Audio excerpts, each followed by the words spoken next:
Today's show is brought to you by Anthropic, the team behind Claude. Fashion is never just about clothes, is it? It's about identity, culture, and the stories we tell ourselves and others. For those exploring design concepts or questioning what drives our choices, Claude can be your thinking partner. Claude is the AI collaborator that helps you dig deeper into the questions that fascinate you, whether that's understanding cultural movements, exploring creative concepts, or working through complex problems. Try Claude for free at claude.ai/fashionneurosis.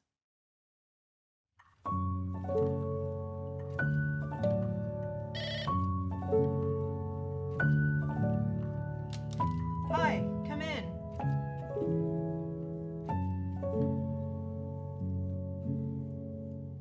Welcome to Fashion Neurosis, Arthur Jafa.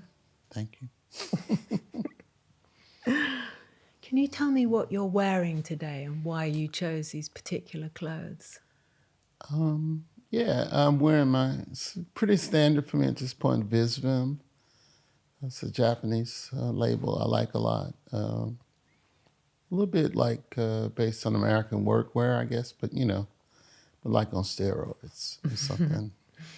I think he has the designer has a ethos of making things that last and that you can wear into. So I generally it's one of the things I love to wear, and just beyond that's just jeans, t-shirt. How about the earring? The earring is a Balenciaga. It's funny, I was like Dimna era. Yeah. Now that he's moved on, but Balenciaga earring. It's not the kind of thing you can wear every day. It's funny. I think like it's a little too large, maybe, or something. But I don't know. I guess that's half the point.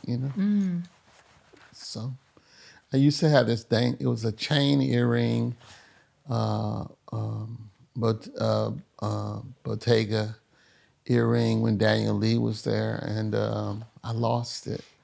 And I tried everything to get it replaced. Was never able to get it replaced, and I just sort of was running around one day, and I saw this, and I was like, I don't know, and I bought it. So now I wear it on occasion. So seems somehow apropos Yeah, for this. it does. It seems special, so I'm glad you're wearing it. You're an internationally acclaimed artist working with film, painting, and sculpture. And I became obsessed with your work when I saw a show in the Museum of Modern Art in Portugal. Oh, huh. And you've talked about transposing, and you said, what does it mean to crossbreed a Turner painting with a Coltrane song, or if Kind of Blue or Electric Ladyland was a house, and what would that look like? And what is transposing? Well, on a certain level, it just means to move one thing from one place to another. But um, it, in some ways, it's about how context shapes a person or people. But it's something else, as in the case with African people in the Americas, if that transposition was coercive or you know. And so I'm very interested in, well, at core, I'm really interested in mixing, honestly.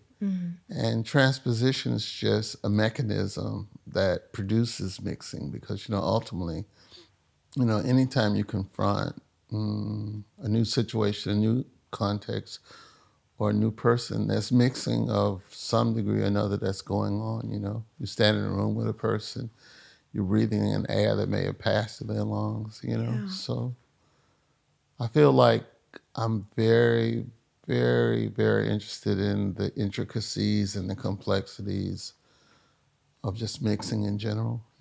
Like in my show, I have this, I don't know if it's properly a painting, it's a picture, a big picture of Larry Levan, who was the DJ at Paradise Garage, which in itself was a place for mixing. Lots of different people came there. And he is, oftentimes recognized as the greatest DJ of all time. And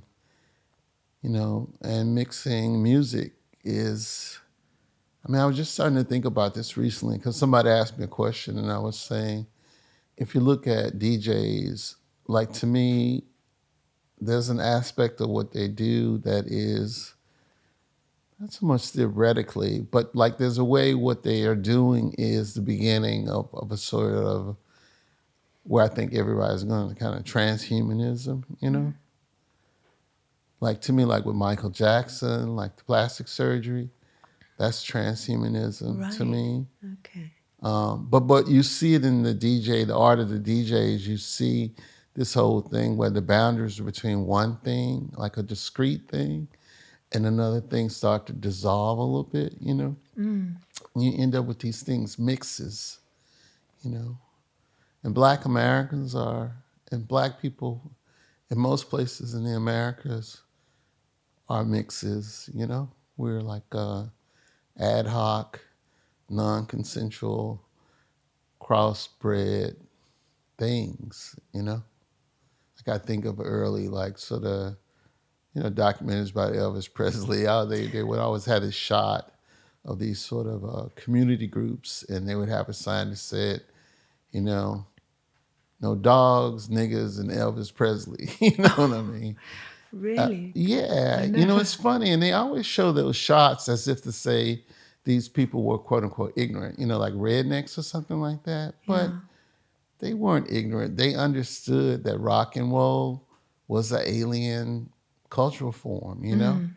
and that it was gonna had the potential and maybe more than their worst fears to radically transform how their actual off their children understood the world, Yeah.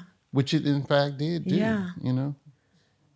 And I read that you had an astrological reading when you were young, and that the person said that you wouldn't come into your full being until past the age of 50. And I wondered if that influenced you when things were difficult. And what's your star sign? Well, my star sign is Sagittarius, and I'm not actually a big astrological person, but Mm. but I have my ex and one of my closest friends. They are, and I've been given readings as gifts. Mm. So the two things I do remember from the first reading, which I got when I turned 30, was what you said. The one thing that I wouldn't come into my own until I was 50. Which at the time I was like, fuck that. Yeah, I exactly. It's was like, terrible. no fucking way. Like I'll jump off a building before. But the other thing that I remember, and I remember this actually a lot more intensely than I remember the first thing, which I had to be reminded of by my ex actually. But and the thing I mostly remember is the astrologer. His name was Carlos. I never met him in person. He was in Baltimore or something, but I sent him my information. He did it, and then we talked Yeah. about it on the phone. But I remember him saying, if he had to characterize this life based on my past lives, because he had this whole past life Oh, thing, gosh. he said that he saw me as a Hell's Angel on the road to Mecca. I'll never forget that. Wow. Yeah, I was like, wow, okay, that's kind of That's not intense. I bad. can remember that. But so I was like, yeah, I like that part, but I Mm. don't like this part about 50, which seemed, like a million miles away at the time. So, Yeah. and now I look back on it and think, wow, it's way in my rear view mirror. So, Mm. I know I used to get loads of things and psychics, and then I realized I followed their advice and their kind of spell they seem to put on you, especially about romantic involvements. And I just sort of abdicated my own sort of, nous, my instinct for what seemed to be going wrong, and thought, well, they said this was the one, and now I never do that. Apart from I look on a headline. I'm the same as you. I mean, I don't really believe it, but I quite like anything that sort of says anything about what you are. mhm. But Yeah, I never. I'm afraid of being influenced by stuff like that. yeah. I mean, I guess I'm not so much afraid of it as, I mean, maybe it's the same thing. Maybe I'm just wary of it, which is the Mm. same thing, I guess, as afraid. I mean, I find it to be fascinating on a certain level. Like one thing I know to be true is like at one point I started to realize that like I had a lot of Libras in my life. Like so whether you you believe like in astrology or not, I was like, Mm. wow, I got a ton of Libras. I think I made a list of like 20 people I considered, like close or, have been on my life. And I think it was something like 16 or 17 out of 20 were Wow. Libras, which is kind of, even if you don't believe in astrology, that's like, Yeah. what's the odds of that? Yes. I mean, first girlfriend, my wife, first wife, or only wife, actually, I guess. Uh, Best friend, my oldest best friend, my best friend, favorite sibling, just Gosh. like down the line. And even like Yeah. I remember sitting in my studio and I don't know, this came up some kind of way. And my design director, Connor, who I get along with like this, I just stopped. I turned to him, what are you? And he said, Libra. So it's weird. I don't know. That's quite It's nice. not even just that I process Libras. They seem to be somehow to be able to process me. Yeah. Yeah. So it's mutual. So it's a Libra thing. It's quite nice. Yeah. You began collecting pictures and collaging them from a young age, and you described it as basically a form of OCD. And you said it's not whether you're neurotic or not, it's whether your neurosis is productive or not. And that was really great because plenty of people collect stuff, but Right. how did you make it be productive? I mean, one of the things I would say, like in some ways, what's directly tied to my traction, let's call it, in the art world, it's just an increasingly like unmovable sense that if I'm interested in it, it's legitimate. Mm. Anybody who knows my work Mm. knows I'm very preoccupied with like black aesthetics, I would say. Mm. But it's not like an exclusive, you know what I mean? It's Yeah. like you wouldn't. I mean, somebody asked me about the Peter Townsend thing in Sadie's show, and Mm. it's like I didn't make it because I was trying to be an exceptional Negro or anything like that. I didn't make it to be like, oh, look at this. I could be interested in these other things. Not like it's like I don't, I don't just in the same way I don't do black art because I'm trying to be, socio-politically relevant or anything. It's what I'm genuinely interested Mm. in. I It's, suppose I was thinking of when you were a child, because so many collecting is a full, of people's whole lives who do nothing with it. But as a child, it seemed like you were collecting this stuff with a purpose rather than just for the sake of it. I don't think so. No. I mean, I think I was just collecting it for the Yeah. same reasons that people collect anything. Mm. It's almost been shown collecting is always somewhat neurotic, but I was collecting it because I wanted to be able to access things that I found interesting Mm. when I wanted to. And I can remember one time, mm, like in my late teens, and this is, I mean, and just the fact that I remember this is almost as much evidence of how something seemingly, not a big deal. But I was in Georgetown in D.C. and I just randomly walked into like they used to have like international newsstands and stuff a lot. Mm. I spent a lot of time in like magazine stores and stands and stuff. And this is pre-social media, but I always loved the magazines. Mm. I mean, the same way I love the internet now. It's the same thing, like scrolling. Like flipping through magazines was like doom scrolling. Yeah. So I happened to walk into this newsstand and I just sort of, for whatever reason, picked up an issue. I think it was Der Stern, this German Mm-hmm. Yeah. newspaper. And it had a feature on Fela Kuti. Oh, yeah. but it was all images of his wives. You know, he married like 100 women or Yes, something like that. yeah.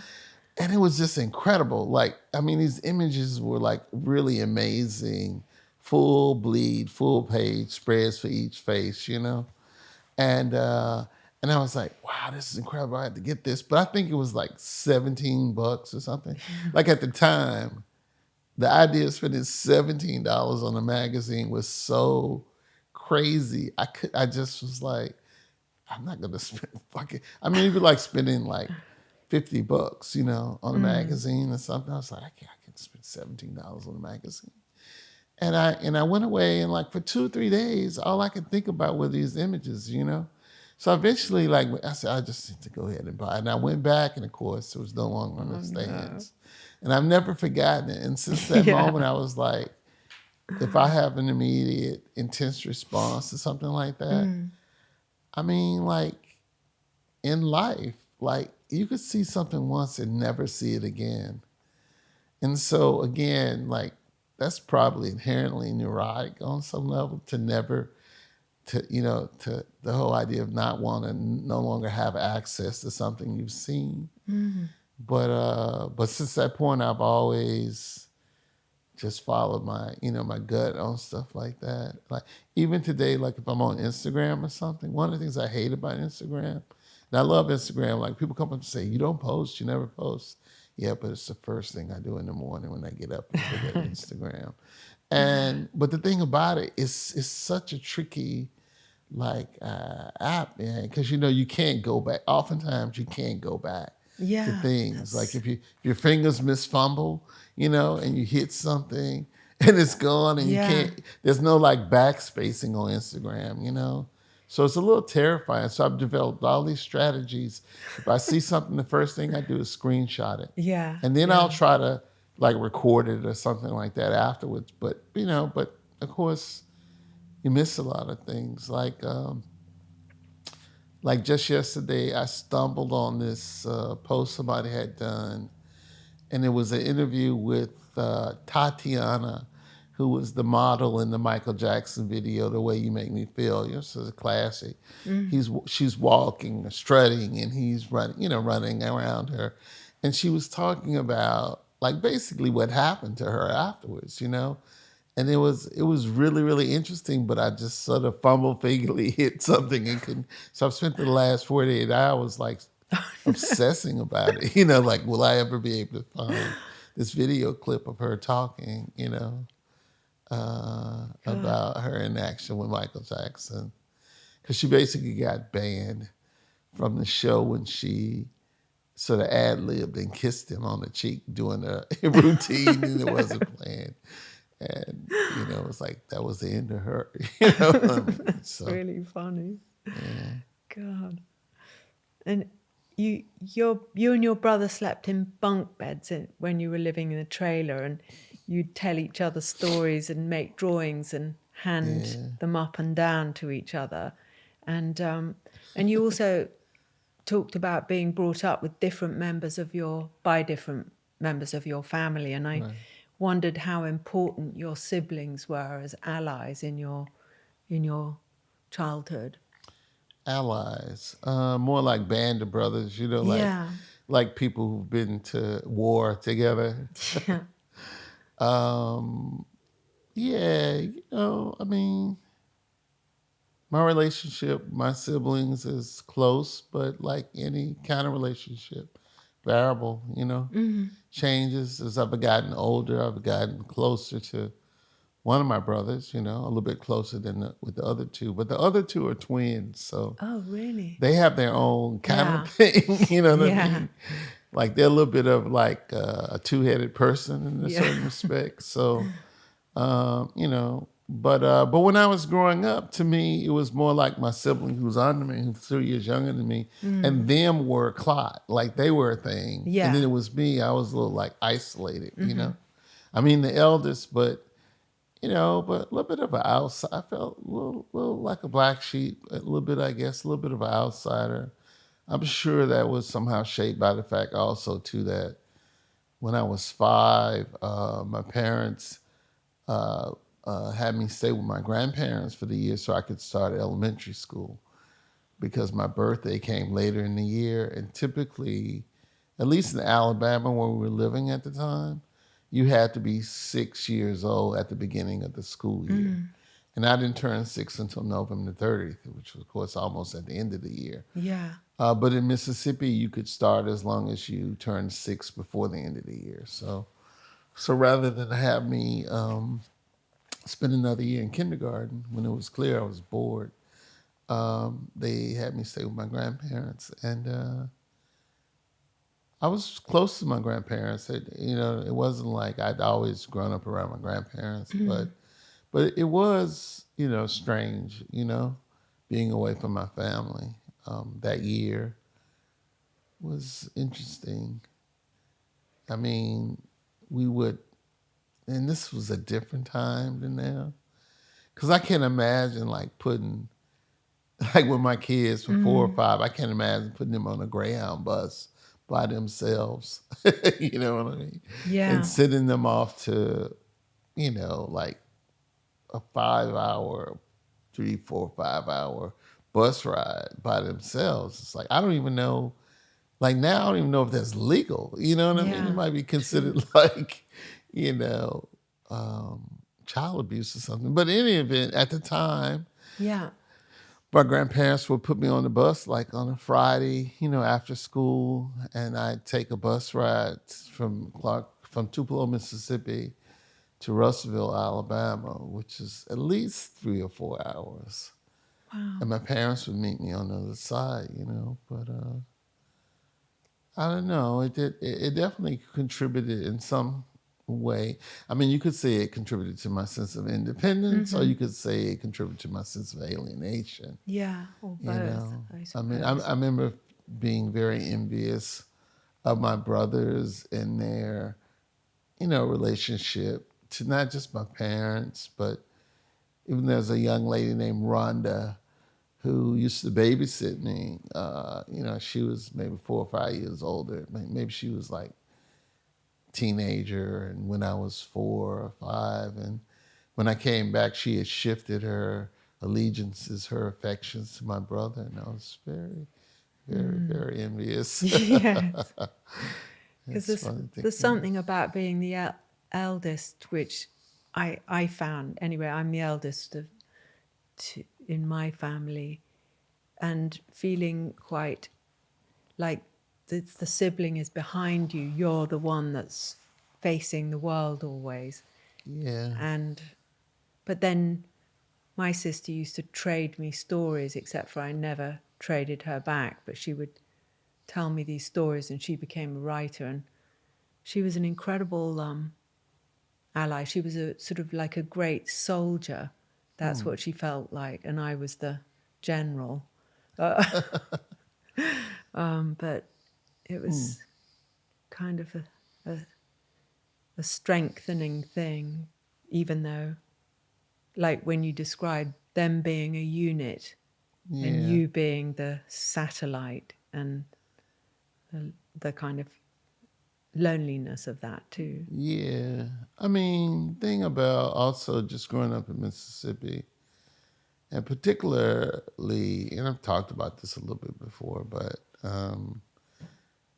like because I kind of grew up in two places. I was born in Mm. Tupelo, and that was like at the time, it's the mid '60s. So it was sort of the model, sort of liberal, new Southern, town in that respect. I mean, not that black people weren't oppressed there, or white people controlled everything, Mm-hmm. and Klansmen, the whole thing. It's not like it was some utopia or anything like that.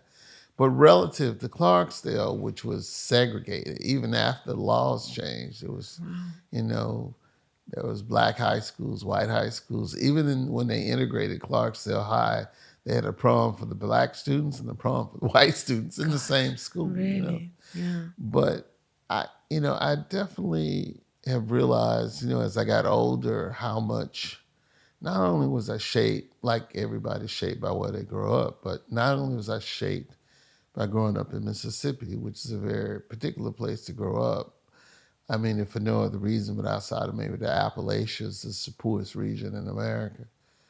So not only that, but it was this constant flux between these, for most part of the year, between on a weekly basis between Tupelo and Clarksdale, which was, it was like growing up, if you move back and forth between Mozambique and South Africa during apartheid, you know what I Gosh, mean? It's yeah, just, it's really it was a head, dramatic.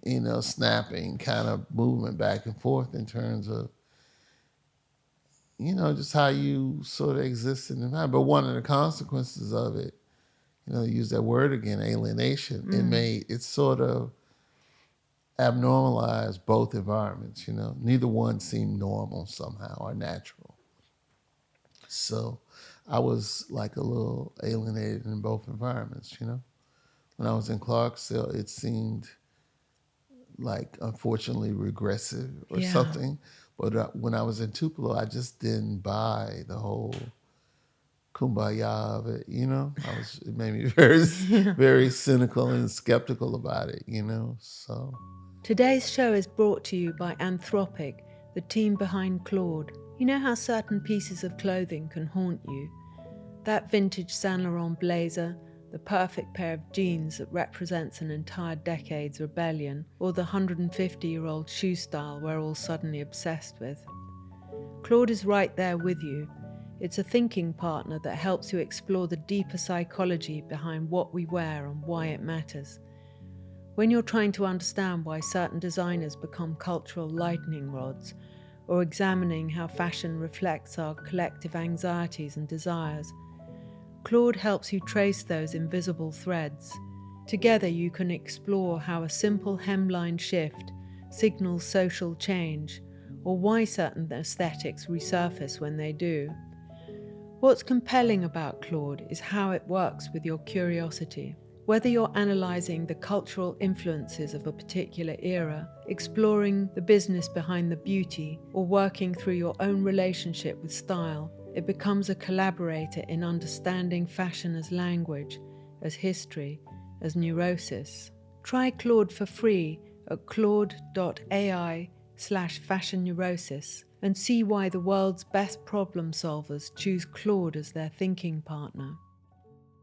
But your grandparents' home in Alabama was burned down by the KKK, my wasn't it? parents' home, Your actually. parents, Yeah, yeah. the actual home that my parents Wow. lived in. As a matter of fact, they were away visiting me in Mississippi, and the house was burned down while they were away. Neighbors saw guys because the integrated high schools.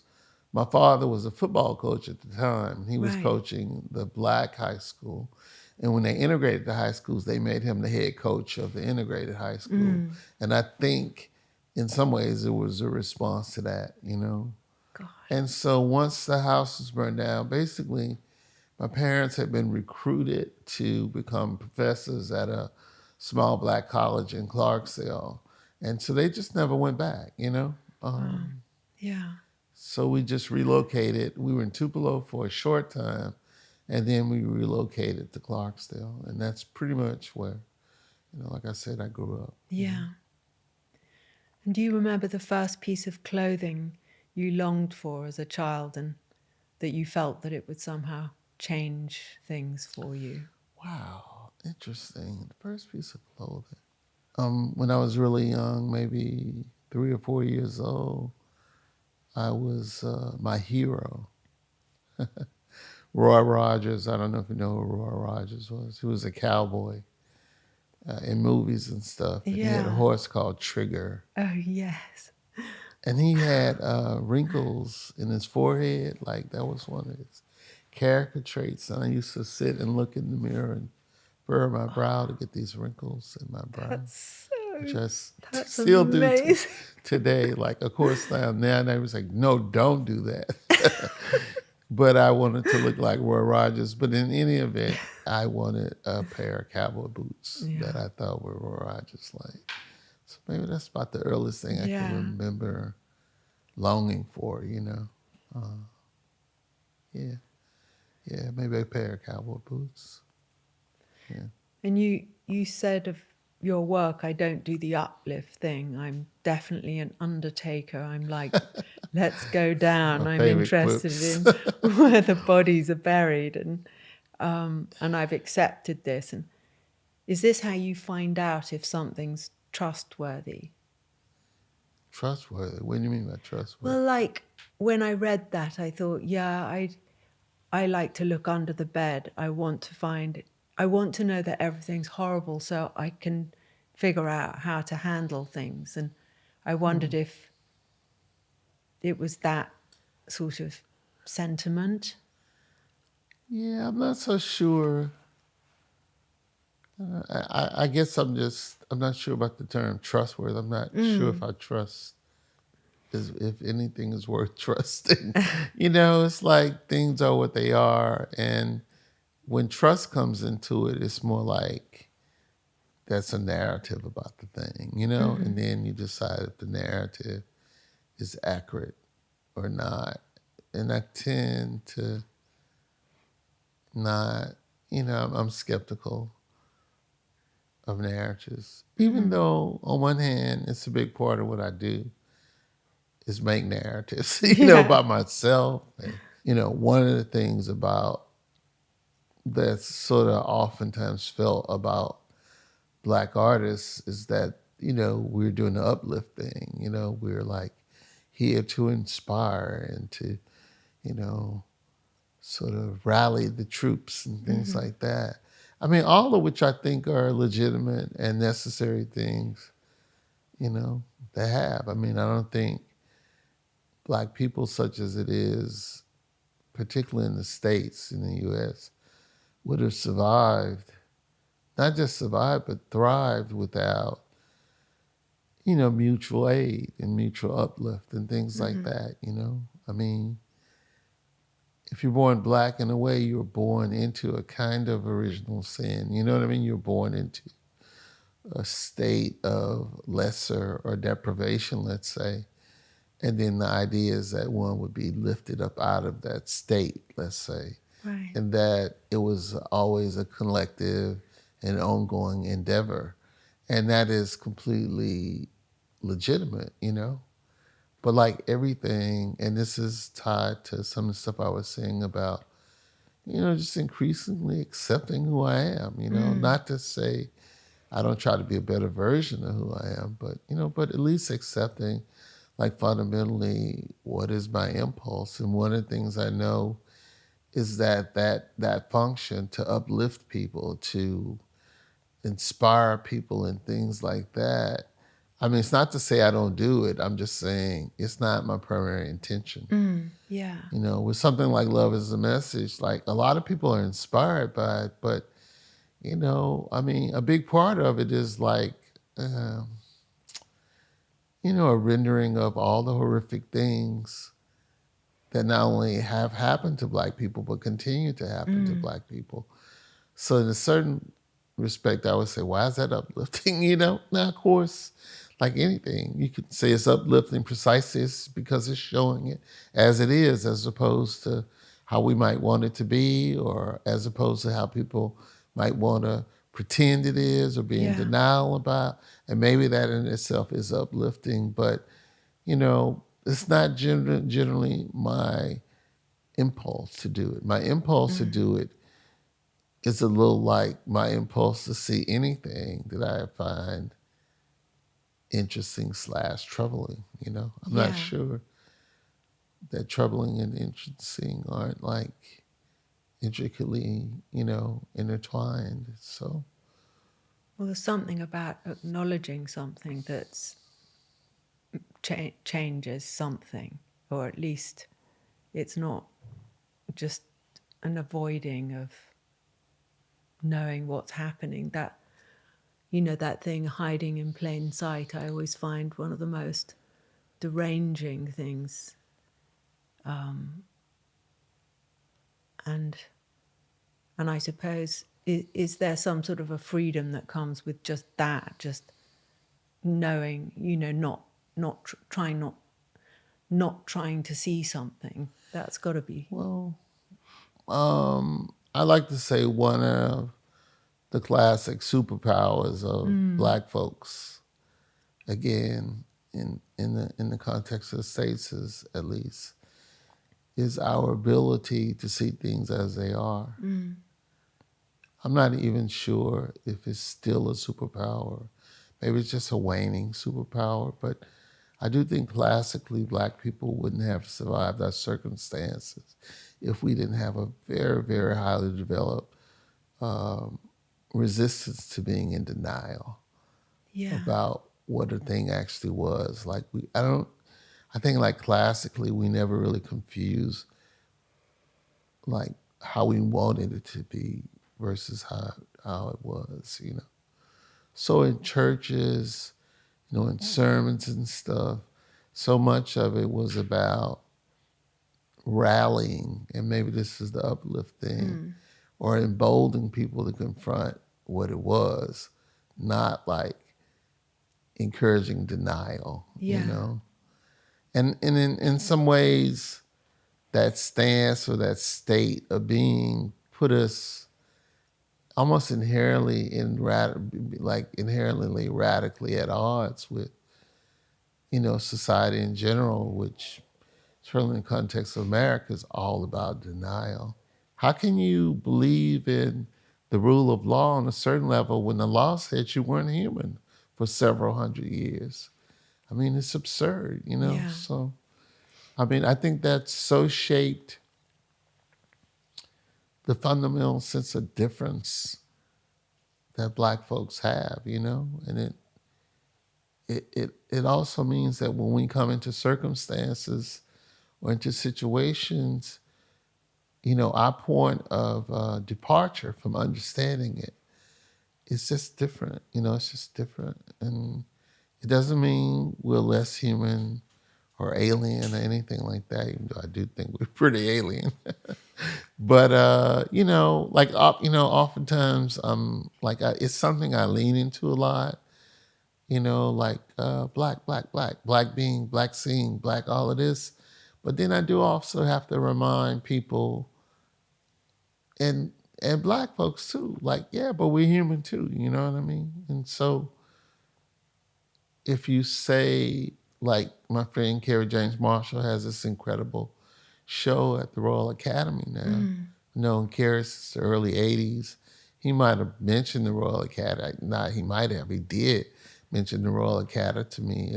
You know, in the '80s as an ambition of his. I didn't even know what the Royal Academy was, but you know, but one of the things that we talked about from the beginning was like a complete and total refusal of the idea that in order for your thing to be universal, that it had to somehow be less black, you know? Like it could both be as black as it was and still be universal. Yeah. That the refusal or the notion that those two things don't meet, that if your thing is black, like I used to say a lot, I don't say it so much now, but I used to say, you know, if you have a sculpture of a human being pointing at the stars, you know, everybody can say that's man's aspiration, humankind, man's aspirations, you know? But if you paint that same sculpture black, same exact sculpture, all of a sudden it gets narrowed down Mm. somehow to Mm. black man's aspirations. Or if you put breasts on it, women's Yeah. aspirations. You know what I mean? Yeah. Why Yeah. can't a sculpture of a woman be a stand-in for humankind? Mm. The way a sculpture of a ostensibly white man can be a stand-in for all of humankind. It's you know, that's again like just another one of those things. Like Cornell West has this great thing he always said: there's certain things you cannot not know Yeah. as a black person in America, you know? And so it's a complicated, like, series of maneuvers you end up having to make Mm. to account for the discrepancy in a way between how a thing is seen or responded to Mm. when it's black versus not black. You know what I mean? Mm. Like how kind of default position is always somehow bound up with some sort of diminishment of one's humanity or feeling or intellectual capacity or whatever, you know? It's like sometimes I would say, you always get penalized as a black artist for subtlety. If you try to have your work be subtle, then it's somehow understood as not doing anything. And so there's a certain kind of pressure to make your thing be overt. Right. That's Um, interesting. and and loud, and Mm. I don't. It's like I do a lot of things, but like I said, I'm not really oriented towards the uplift thing so much. I'm not oriented towards the protest thing. I'm not Mm. protesting shit. And even like somebody said, "Oh yeah, you want to make art about Black people," and I would say, making art about Black people is important, but it's not really what I'm preoccupied with. I'm more preoccupied with making art like Black people. It's a distinction I make. How do you mean? I mean, like, the impulse is not necessarily sociological or something, or it's not about addressing a lack of representation to a certain degree, even though that's a legitimate thing, it's important. But it's more like, I think like blackness is a new thing. And I don't even mean it like as a racial category. I think blackness is a new kind of being Mm.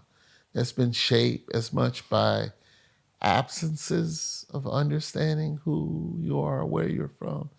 It's like it's a paradoxical truth that the violence of being non-consensually separated from your natal context is also an opportunity to be a new thing. Right. Yeah. It's both. It's Mm. paradoxical. And that new thing, which, we can try to think through under like the rubric of blackness, of which Black people have a privileged, so-called Black people of African descent in the West have a privileged relationship to it. But it's, as friends have said, but we don't own it. Mm. We don't own it. It's a new way of being in relation to the world. And oftentimes myths are uncredited as a basis for so many new ways of being in relationship to the world. Mm. It's like people, it's like, just from the music alone, they just make these new categories so that, look, I love Led Zeppelin like everybody else. I'm obsessed with Led Zeppelin, but it's just Black music, you know what I mean? By white folks. And I just said recently a kind of crazy thing. I was at the ICA having a talk with Mark Leckie. We were talking, and as oftentimes I get going and I'm riffing, you know what I mean? I be saying shit. I don't know half of what I'm saying sometimes.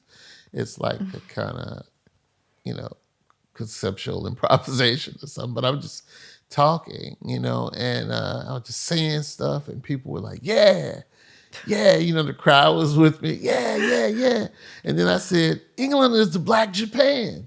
And everybody said, yeah, yeah, yeah, yeah. Well, like, what does that mean? That's What so does that good. mean? Even Gab said you could see it on my face. I was like processing it. Like my eyes were like rolling up in my head. I was like, yeah, right. England is the Black Japan.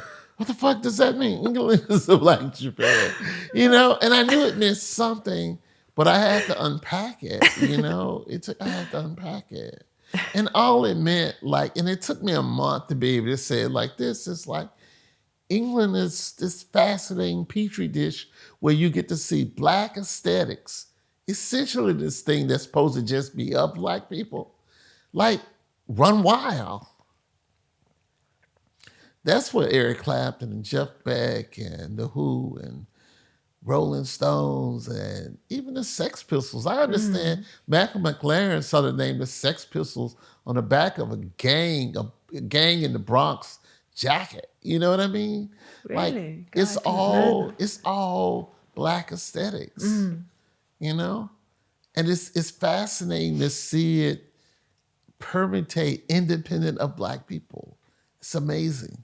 You Right. know, it's fascinating. I feel like to the degree that I believe like this is all a simulation anyway, it's like Why would I want to be anything other than black? It's so fascinating. Even though it's horrible and horrific so often and depressing. And I mean, it's a paradox, like how many brilliant insights about human life have happened in the context of radical constraint, like in prisons.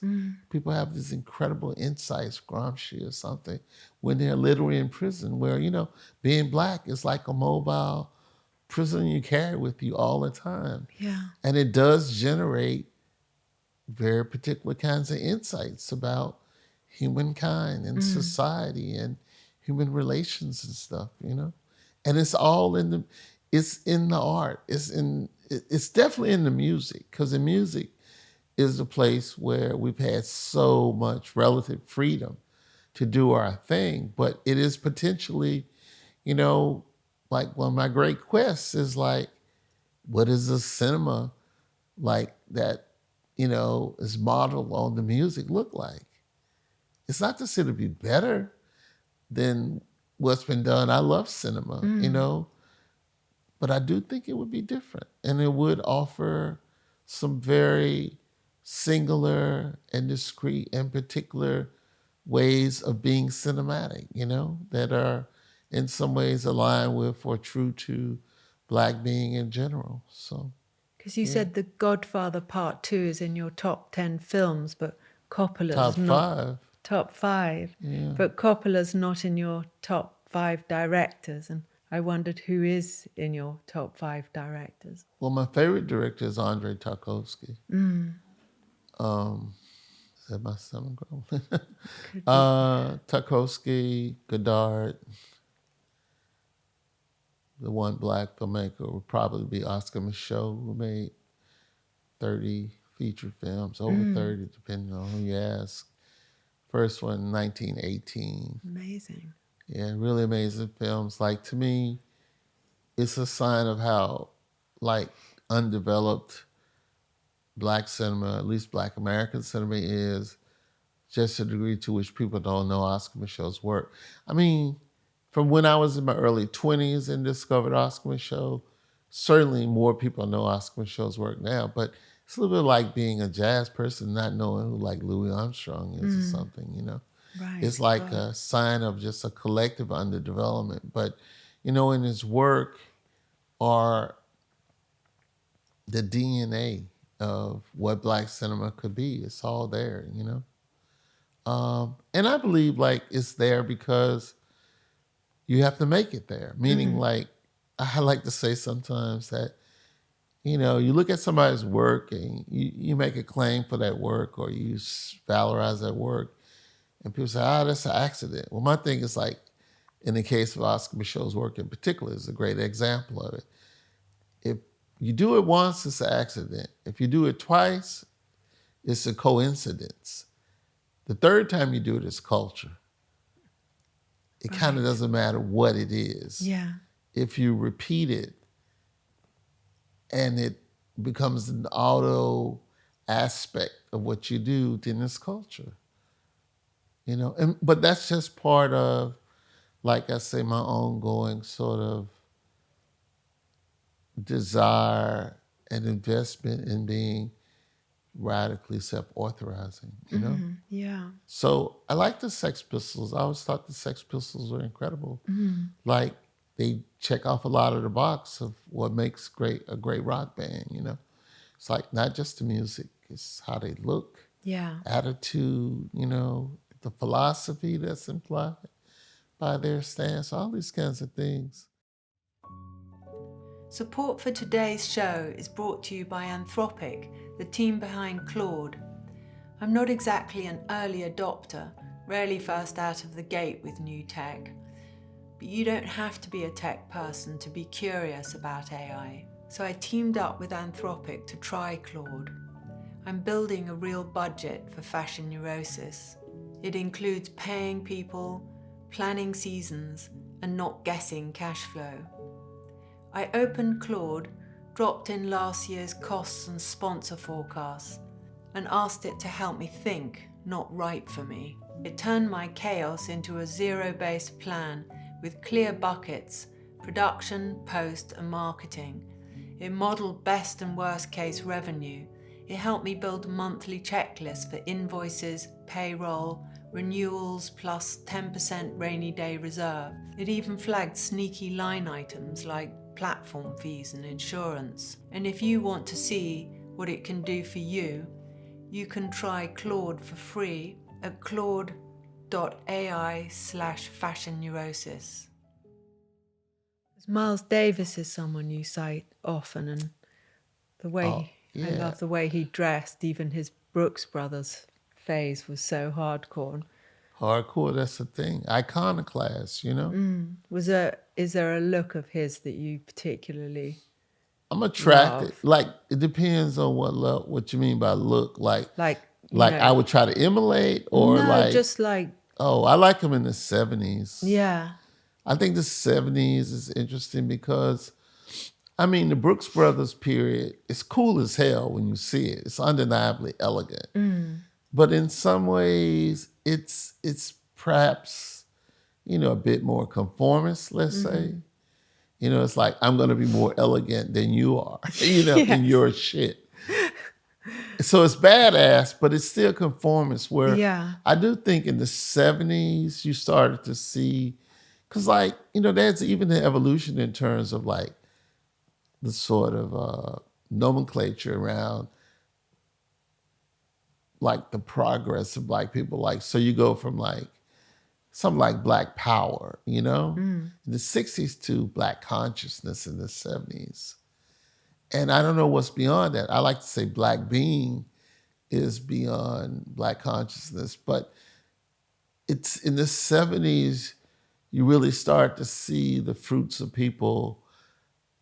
Like, I can remember as a kid, 6, 7 years old, saying, Black is beautiful. Or even with James Brown, I can remember like the record, "Say It Loud, I'm Black and I'm Proud."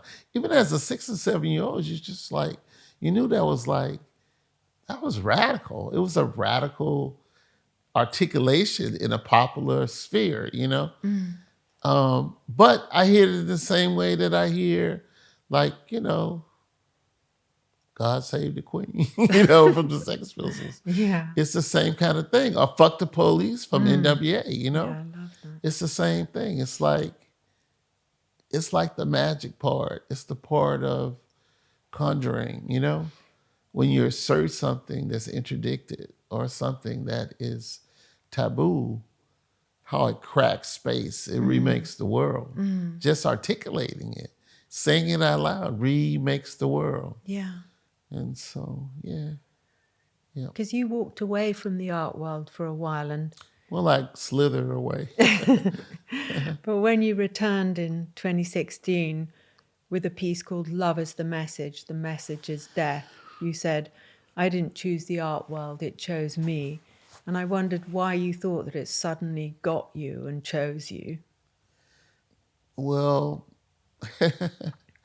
it's like now I fold back up into my own like particular narrativizing and rhetoric around it. But I just said that in response to the idea that it was some intention on my part, which it wasn't. It was the furthest thing from my mind. It never even occurred to me that a video per se could be entree into the art world,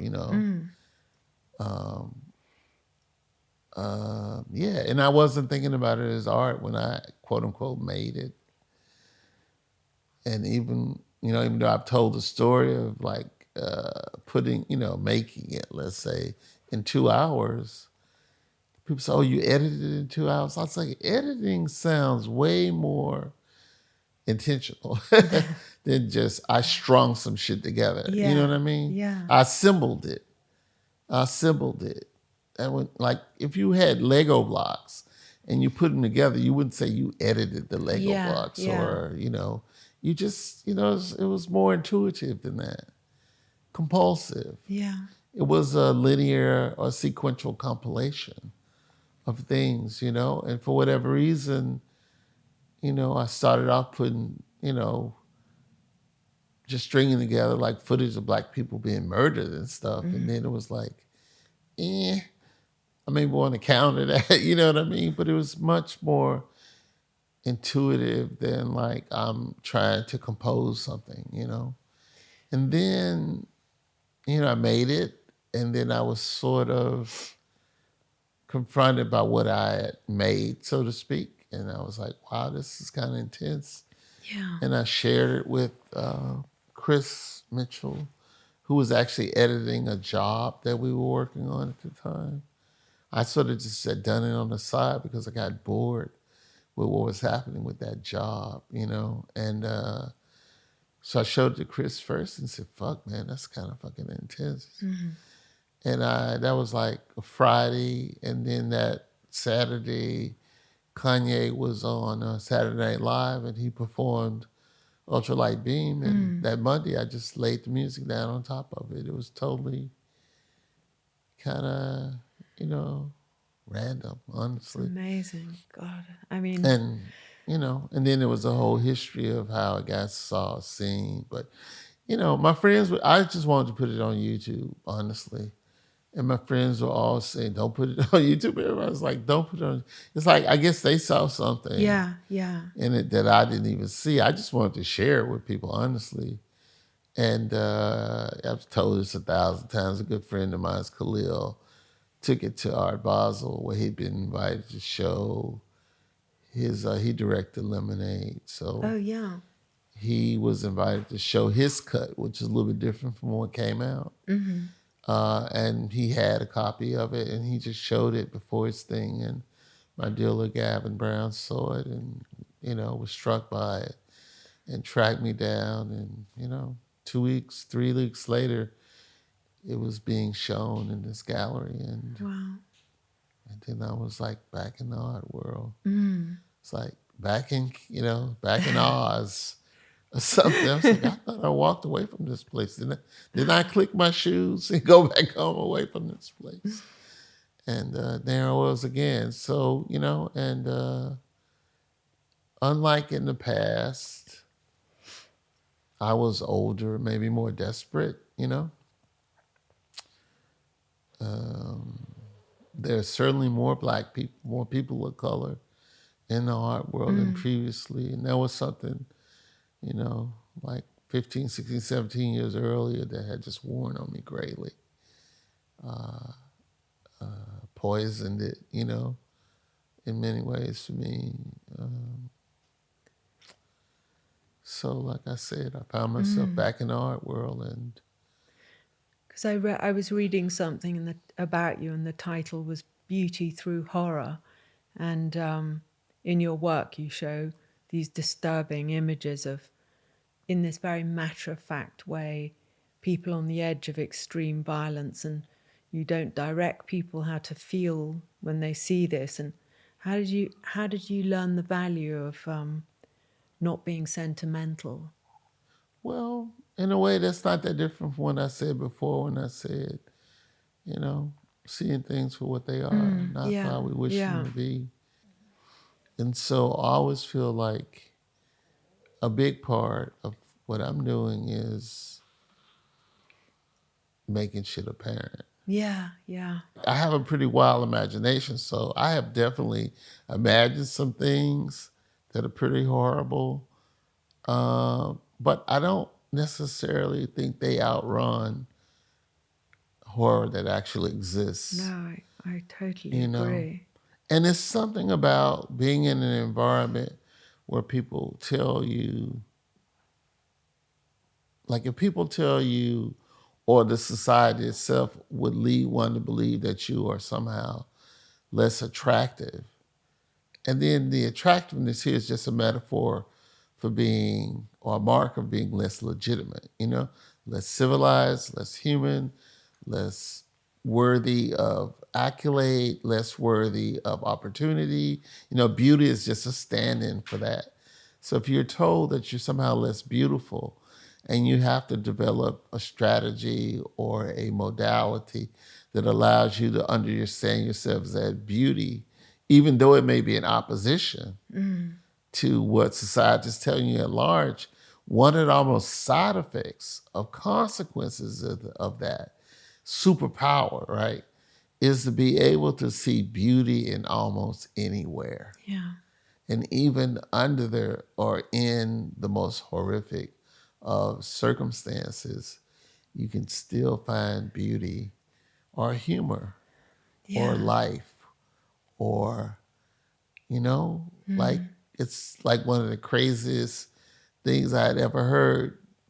And it's very dark, about as black a humor as you could have. But person say, thank God for slavery, or there wouldn't be no jazz, or something like that.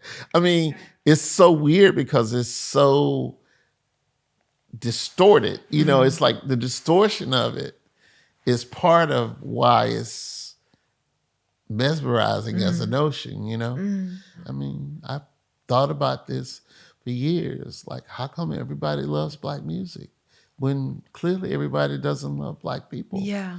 You know, There's but even the somebody. Nazis like black music. Everybody likes black music. And I think one of the so it's more like a conjecture than anything, because who could say at the end of the day? But one of the reasons I think is because, like I like to say, black folks are like the canary in the mine shaft. You know what I mean? Of Western civilization. So all the maladies and horrors and deformations of it, we experience them first and more intensely. Yeah. But ultimately, everybody's going to come down here with us. Yeah. And one of the things that black people have demonstrated, not even necessarily intentionally, is that despite all of that, there's life. There's not just surviving, there's thriving. Yeah. It's like black people refuse to be emblems of abjection. If anything, we're emblems of resistant life force. Yeah.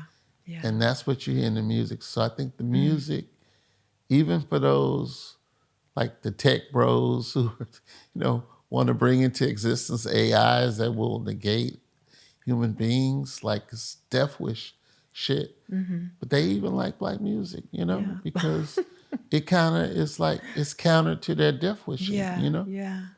In your interview for the New York Times Style magazine in 2019, you wear dark lipstick and eyeliner in the portrait, and it looks really good. And I wondered why you wore makeup for that photograph. I don't think I had any eyeliner on. I did have Oh, lipstick. maybe I Those are just my invented. natural eyelashes. I don't know. I mean, I wear it quite often. I just, Really? yeah, definitely. I mean. It was the only, because when I Google you, that's the first image that comes up. I mean, most times when I'm wearing it, I'm not necessarily being photographed, per se. Um, I don't know. I associate that with more like Mick Jagger. That's the '70s for me. I Yeah. mean, not like Bowie. It's more like Jagger, I Yeah. guess, than anything. It was a little heavy. I should have looked in the mirror maybe in the New York Times thing. But, I don't know. It's great. I It's thought an it was age thing. fantastic. Yeah. I like also think of like the Maasai, the Fulani, sorry. It's African tribe, Fulani, and all the men have dark lips. I remember when I first started going to Africa, I had this idea that I was going to get my lipsticks dyed, my lips tattooed, Tattooed, right. you know. And somebody, I remember the woman who used to give me my shots, she was like, don't do that. But then I read something that said when they do that, they have to tie up your mouth because if your lips could drop. Oh, And then, gosh. and then that sort of disabused me of the Yes. idea. I said, yeah, maybe I'll just stick to lipstick, Yeah. But I like the idea of having my lips tattooed or something kind of badass about it, Yeah, But it is. I just never kind of, got around to it, I guess. So. And if you fancy someone and don't like something they're wearing, does it kill your attraction? Such a funny question. Kinda, maybe, kinda. But by the same token, I had a girlfriend once. She got upset with me. She was upset with me, and she she just got it in her mind that I was gonna like get with somebody else, or she's not talking about models in Hollywood and all this. And I was just like, what is? I mean, it just didn't have anything to do with reality, you know. Mm. And then she said something like, "But when I look in your books, I don't see anyone who looks like me." And I was like, "Huh?" And I was kind of like, "Well, in my books, like everything is by the very nature of it objectified. You know, I think Michelangelo's sculpture is quite beautiful, but I don't have sex with it. You know what I mean? Like, so the whole idea of like what I find beautiful, you know what I mean? I wouldn't necessarily Mm. equate that with who I want to be with. Mm-hmm. I mean, the thing about it, that's actually one of the more fascinating things when I became sexual, kind of late actually, early 20s. I mean, late relative to everybody else around me, at Mm. least, is the discrepancy between who you're attracted to, like optically, Yeah. versus who you actually get on with sexually. You know, who you Mm. Yeah. like. When it dawned on me that they weren't the same thing, that somebody you thought was super attractive, super beautiful, and you're attracted to them, then you had just no vibe with them Mm. sexually. Or somebody who you didn't even necessarily think was that attractive, but you had a vibe with them sexually. It's interesting, Yeah. this relationship between what shit looks like and what shit is, you know? Yeah, it It's like is. one of my first big like confrontations with something that's become fairly central. You know, I've sort of narrated it before, but fairly central in my life in terms of thinking about beauty, and not just beauty, but beauty, horror, ugliness. Well, the whole thing is this notion of discrepancy, which obviously I knew what the word was, from early on, and like I said, I've narrated this before, but once my friend Kerry came to town when I was living, he was in Chicago then, and I lived in New York, and if he would come to town, we'd often have dinner.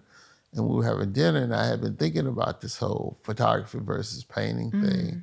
And I just asked him abruptly, I just said, hey, what's the difference between photography and painting? Without hesitation, he said discrepancy. I don't understand that because I saw you talking about that, and I was going to ask you, what does that mean? Well, that means like in a photograph, you point a camera and you get a thing that, relatively speaking, is a one-to-one relationship between what you're seeing and what you get, like an Mm-hmm. image. Like there's an image and then there's a physical, like manifestation of an image. That's the Right, picture, right. right? So you get a picture that has, like I say, relatively a direct correlation. One could say a mechanical correlation between what you saw Mm-hmm. and what you got as a picture. Whereas in a painting, you don't get that. Yeah, You right, I don't get see. that. And as soon as photography came into being, in a sense, it traumatized painting, and it pushed painting to do more what only it could do, Mm-hmm. which is to lean into discrepancy. Yeah. I mean, I'm looking here at this Francis Bacon reproduction, and your dad's paintings and drawings are all over your space. So, nobody would confuse those with reality. Yeah. They're more like they're more like what a thing is like than just what a thing looks like. It's Mm-hmm. just coming through the register of the visual, you Yeah, know? yeah. I understand now. But the whole thing between the disjunction or discrepancy between who looked the best and who fucked the best, or who you got on with the best, was Yeah. startling, when I first realized it, like, wow. Yeah, it's a good thing to know as well. Yeah. And I remember saying to that girlfriend, I was like, well, that would make me quite a shallow person if I only got with people who I thought were pretty or something.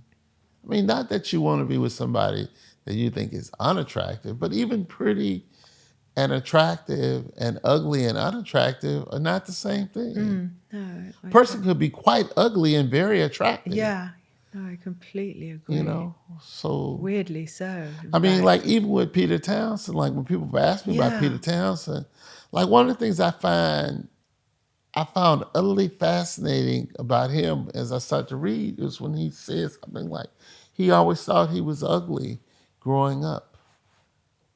And like to me, like in many ways, he's the most, I mean, I could just say beautiful rock star ever, but I could also just say he's the most interesting looking rock star ever. The great rock stars, they're interesting looking, but they aren't necessarily handsome per se. I mean, Robert Plant, does anybody consider Robert Plant handsome? Even peak Robert Plant. Sexy maybe. Yeah. But handsome? Not so sure. Like, I think James Brown is the most Olympian musical figure of the 20th century. Yeah. And part of that is not just musical. It's just also what he looks like. He just looks incredible. He's probably the only person who I think looks more incredible than Miles Davis. And that kind of leaning into a look that's so uncompromised, so unmixed, so I'm not into the purity thing so much, but so uncut. Like in a time in which you're dealing with one of the great paradoxes and discrepancies of Western civilization, which is, like I said, everybody loves the music, but nobody loves the people. Like one of the things that's incredible about Miles Davis is how African he looks. He doesn't even really look African, honestly. It's how black he looks, you know? How unmiscegenated he looks. You know, and the same thing with James Brown, who, if anything, looks sort of black and Native American, actually. He looks like Geronimo, actually. He's incredible. I saw him when I was 19. He's amazing. Truly amazing. I mean, musically, like, you know, I'm obsessed with Miles Davis, but James Brown is the greatest. James Brown generated Michael Jackson. He generated Prince. I mean, look, Miles Davis listened to James Brown. I don't know if James Brown listened to Miles Davis. I don't know if Miles Davis had much impact on what James Brown did, but James Brown certainly had an impact on what Miles Davis did. Wow. You know? Yeah. And it's hard to think of, like, he was one of the great R&B artists, you know, made some of the greatest R&B songs ever, and then he totally reinvented this shit. Yeah. And created, you know, what we term funk or whatever. It's just, you know, even like with Cold Sweat, you know, like that song, if you read about it, they just said even the jazz guys were scratching their heads. They were like, on paper, this shit should not work. You know what I mean? Like technically, everything they knew about harmony and all these things, it should not work, but it works. I used to always say, like, people ask me something, you play any music? You obsessed with music? You play music? Nothing. Like, my brothers got all the musical talent, you know. Really? They could tap out rhythms and all this kind of stuff from when we were young, me nothing, you know. But I used to say, if I could sing a little, I wouldn't be fucking with none of this other shit, man. I would have been like the Black David Bowie or something, you know. Like I would use plastic surgery to make myself darker than Miles Davis. Like, can you imagine Michael Jackson at Miles Davis's complexion? But you've done some great covers for fashion and art magazines, and I heard you look great in photos. And you mean photos of me? Oh yeah. I was like, what poters have I been on? No. I was thinking like LaRage on the cover of ID. I was like, what's just happening? No, I heard photos. Fantastic Man is your ultimate goal, and yeah, that is true. yeah, you should I be actually there. ran into one of the editors at Fantastic Man. Is that Gert Yonkers? I don't know what his name was. He was a black guy. This was a black. Oh, yeah. This was a black guy, and Okay, he this said, is "Oh, Gert is a white guy, yeah." from He was like, "I'm Belgium. a fantastic man." I was like, "Oh, one of my great ambitions in life." Mm. And whose fashion do you like and wear? What do you mean by like? Like designers that I mean, like there are would you people I walk like for where I think it's anyone? incredible, but I would never wear it. Uh-huh. It doesn't necessarily even necessarily seem to be the point, whether you Yeah. can wear it or not. I mean, there's a lot of stuff that's just amazing to look at and think about. I like a lot of people. I tend to like things more than I do. Somebody has to be really, really great for me to say I like what they do. Mm-hmm. I do like what Demna does at Balenciaga. I think I Yeah. thought what he did at Vetements was incredible. And I do like quite a bit of what he did at. It's funny to think about in hindsight now, but what he did at Balenciaga. But I wouldn't be surprised if I didn't ultimately like what he does at Gucci more because Yeah, it's their fantastic. silhouette is beautiful, like sculpturally and everything. Mm. But I'm not like a real thin model. It's like Heidi, Eddie Slimane or something. Incredible, but I could never wear it. You Yeah. know what I mean? My favorite designers, like from a purely artistic vantage, Margiela, Yeah. love Ralph Simmons.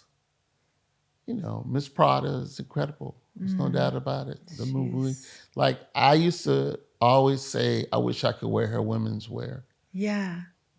I have this friend, incredible artist named Mansa Morales. He works under the name of Blueprint online, and he is a don, like a king in this whole Second Life. It's online, Oh, really? I've never. virtual, like reality that people live in, and Wow. but he started off doing like clothes. Like so if Balenciaga came out with a new spring summer, like within a week, everything that was available in that new collection would be available online Mm-hmm. for people's avatars to wear. Oh, That's how it right. started. But God. then eventually he would it kind of be like the Balenciaga collection as it was. And then in addition would be like the improvisation Yeah. or the harmonic distortion, like Jimi Hendrix feedback of that collection. So to like go beyond what the collection was, and then people, there's an online economy of people wearing, high end fashion and stuff. But eventually, what he got into was actually making the avatars, the God. bodies, and so That's you can see who people think are hot. Like, so as opposed to this idea that black people just want to look white, you know what I mean? When you go online, you can see that's not the case because the avatars that people pick are based on like Tiana Taylor, LeBron James's body, yeah. Iman Shumpert. You can kind of see Nicki Minaj. You can see who Gosh. the templates are, and everybody gets to look like what they want to look like. And it's really kind of incredible when you see it. But that's where we're going. Mm. Like that thing that's just virtual now, it's it's not going to be just virtual within Yeah. 100 years. It's going to be. I mean, if human beings are still around, you know what I mean. If we haven't been put in zoos by AIs and stuff, but Yeah. people are going to be able to look like what they want to look like. Well, thank you so much, Arthur, for coming on Fashion Neurosis. I'm I'm a different person from listening to you. It's just been so interesting But and have I mind been expanding. sufficiently neurotic enough? I don't know if I'm the right person to judge, but you clearly got an amazing mind that never stops questioning and pulling things apart and forming them. And Huh. it's just totally a privilege to listen to you. Thank you. Well, I've enjoyed my time on the couch. So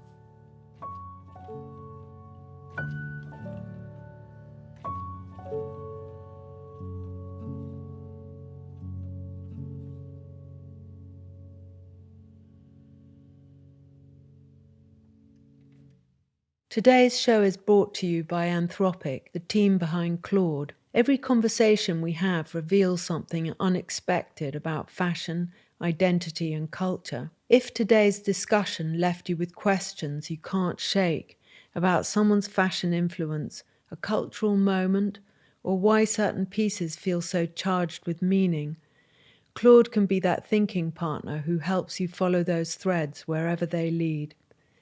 Try Claude for free at claude.ai/fashion neurosis.